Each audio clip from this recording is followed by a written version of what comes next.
bisa dilihat sebagai fenomena sosial karena interaksi masyarakat memfasilitasi proses penyebaran virus. Divisi Riset Universitas Teknologi Nanyang Singapura Social Resilience Lab dan situs Lapor COVID-19 melakukan sebuah survei untuk menentukan persepsi masyarakat pada resiko COVID-19 di DKI Jakarta. Survei tersebut diikuti 3.160 responden warga DKI Jakarta dan mengukur 6 variabel yakni faktor ekonomi, sosial, persepsi resiko, pengetahuan informasi, dan perlindungan diri. 6 variabel tersebut bisa membantu mengukur kesiapan masyarakat Indonesia terhadap fase kenormalan baru. Secara keseluruhan, indeks persepsi resiko DKI Jakarta berada di level 3,46 dari 5. Risk Perception Index ini kita translate menjadi bahasa kebijakan, maka akan seperti ini, ya.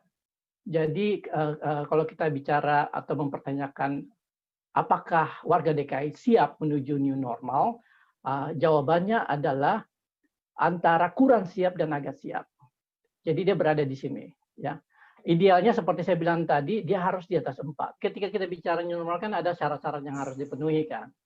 Tapi kemudian ketika ada tekanan ekonomi yang begitu besar, yang akhirnya mendorong kita untuk masuk ke new normal, kita akan berhadapan dengan risiko yang jauh lebih besar karena masyarakatnya tidak siap, persepsi risikonya juga masih rendah, perilakunya juga masih kurang disiplin dan sebagainya gitu.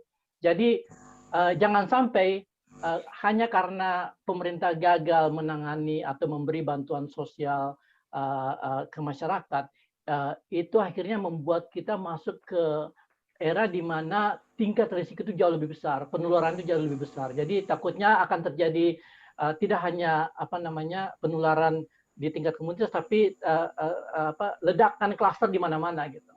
Kamis 4 Juni 2020, Gubernur DKI Jakarta Anies Baswedan memutuskan PSBB DKI Jakarta diperpanjang sepanjang bulan Juni. Periode ini juga adalah periode edukasi, periode pembiasaan terhadap pola hidup sehat, pola hidup yang aman, pola hidup yang produktif sesuai dengan protokol COVID. Jika tidak ada lonjakan kasus yang berarti sepanjang bulan Juni, maka kelonggaran atau fase kenormalan baru akan diterapkan di DKI Jakarta. Karmel Mursalim, Indra Hadi, Jakarta.